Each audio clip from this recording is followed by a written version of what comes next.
Hi there, nice to see you once again. Well, we're going to continue with our nautical studies. And like the artist Winslow Homer, we're going to make a dramatic seascape.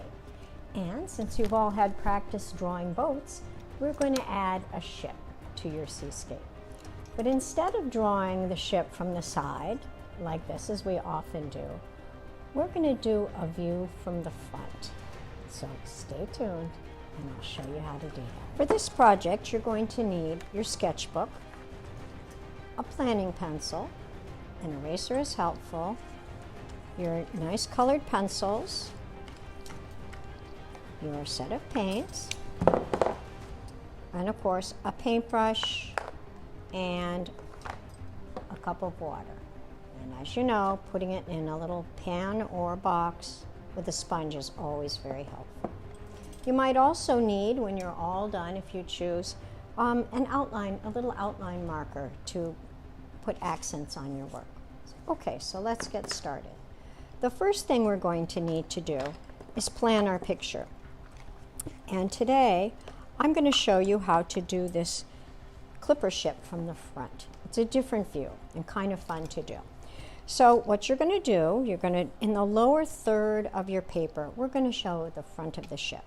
We're going to do it by putting a line down here, a bit of a curve to it, and then a swoop here and a swoop here.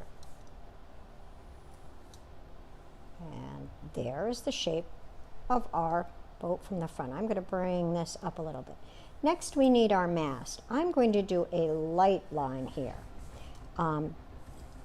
because afterwards I'm going to add the sails, and I don't want that line running through my sails. So I'm outlining this a little darker so you can see it. When you're planning, of course, you do it lightly. So I'm going to do my line, and because I don't want to have to erase it later, I am going to do a double line, and that would go right through my sails. Next, I'm going to do 3 sails, and I am showing them from the front, not from the sides. I'm going to line across here. This is the wonderful pieces of wood that hold that sail. And I'm giving it a bit of a curve because the wind is in my sails. I'm going to do another one right about there. Again, I actually did it lightly in pencil first, and I had to do some erasing because I made some of my sails too big and they were going off the paper. So planning lightly with a pencil is helpful so you can make adjustments. So I've got my 3 sails, and at the top I could either put a crow's nest or a banner. I think I'll add a banner. Okay, so here I have, and where is my boat, my ship, my clipper ship? Where is the ocean going to be? I think I'm going to add some waves coming in, making it dramatic, and probably right about there is where I will end my ocean. And then in the background, I could put some clouds and maybe some birds. So I am going to start this picture with my colored pencils.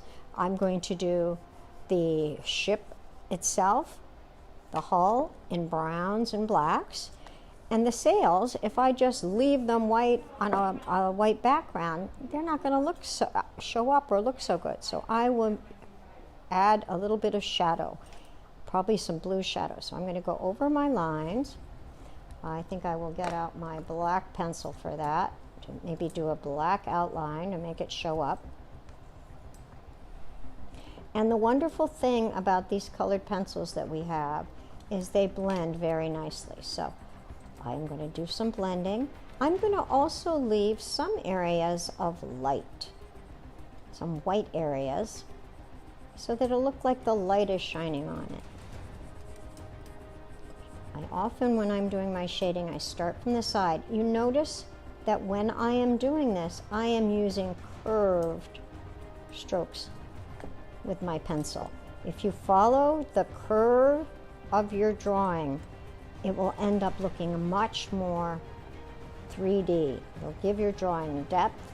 That ship will look rounded instead of flat. If I colored it like this, the ship would look more flat, and it's not a flat ship.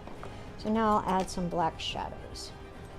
I am going one way, then the other, And I am just playing around with this to get what I want. I might even, like I did here, add a little bit of orange to kind of enrich that brown a little bit. And you can experiment to see what you'd like to do. Maybe even a touch of red. All those colors are near each other on the color wheel, and you can tell they will blend beautifully. Okay, so now I need to do my mast. I think I'll make that brown. The hop over trick we've got going on here. Now, how do I do my sails? Well, I need the boom, that piece of wood that holds the sail. So I'm going to do those in brown.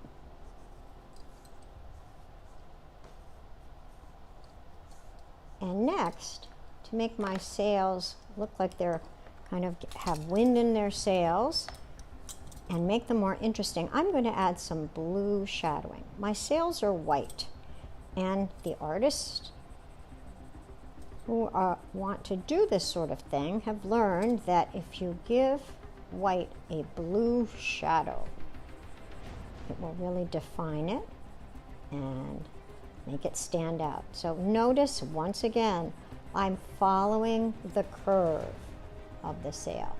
I can use it all one shade of blue, or I might add a little darker blue if I want for accent. That may even be purple. I mean, this might be the dark blue. But actually, I like that purple.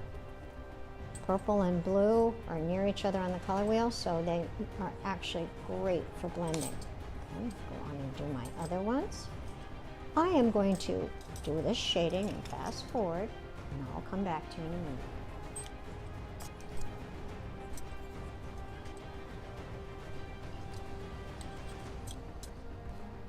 Okay, so I have done my shading with my colored pencils, blues, 2 shades of blue and a purple. Now I'm going to add some of the waving, the lines of the waves. So I think I'll have some of them crashing up here against my ship. Maybe I'll have to place them like that. I'm also going to paint these, but this just gives it a little more interest and texture. So there are my wave lines. Now it's time for some paint. And as you know, the first thing to do when you get out your paints is to get the colors that you're going to use wet. So I think I'm going to use some white. Of course, I'm going to be using some blue. And the ocean is often sort of a sea blue-green, so I'll add a little green as well. Okay, so let's get started. I'm going to start down below with the ocean. So I will get a little bit of white, some blue, and test it out. If that seems a little dark, go back, get a little water on your brush. The nice thing about this is you notice that the pencil lines still show through, and I don't want that to be all one color, so I'm getting some dabs of green in there, just stroking in some of those wave lines with my brush. I think that is much more interesting than just coloring it in. I want kind of a mixture of colors, so it looks like a bit of a stormy sea. I'll add a little more blues here, crashing against the hull. Maybe something here. Notice I've used a lot of swerving lines. Okay, I'm pretty happy with that. I think I'll add a little white in here to soften it.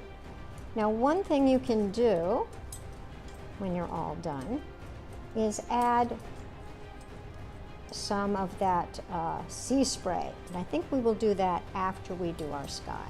For your sky, a nice thing to do is to get the background wet so that it'll blend. But before I do that, I think I am going to add a few clouds. And you could have drawn them. I think I will do them with paint. Those I'm not going to paint in. I'm just sort of going around them to remind myself not to paint them in. And if you want, if this boat is coming into shore, you might want to add some gulls, some seagulls coming in to check out the clipper ship that is arriving on the horizon. Okay, for your sky, take your brush, your clean brush, and just the paper where you think you're going to want some color wet. It's a process called wet on wet that artists use to make their colors blend. It makes a really nice wash of color. Okay, so that's wet, and now I am going to dab my color on. I think I'll start with a little more white there. I don't want it terribly dark, but it's really up to you. If you want it to be a stormy sky, you might even add a touch of black. Maybe I'll try that and see what happens. Maybe it'll be more stormy right over here. So yes, you could add a touch of black, and that actually works pretty well. That area right there looks a little too dark to me. So it's easy enough to fix that just by taking your paper towel, dabbing it straight down and lifting it up. And then you can blend it in. Okay. So I'm going to finish that up. Stay tuned. I'll be back. So I actually took a little break from my work, and while I was away, my painting is really pretty much dried. So I am just going to take a minute to put a finishing touch on. I really want my boat to pop out a little bit more from the background. So now that it's dry, I am just going to go back with a little marker and just do some lines to kind of bring this forward. You notice how if you outline something with black, it seems to pop forward.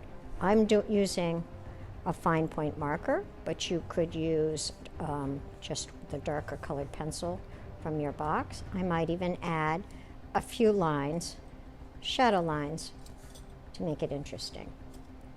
But by just outlining these sails, it brings them forward from the background and makes it stand out. So now one final thing, just for fun, I'm going to add some of that sea spray. And here's how I'm going to do it. I'm going to get my white,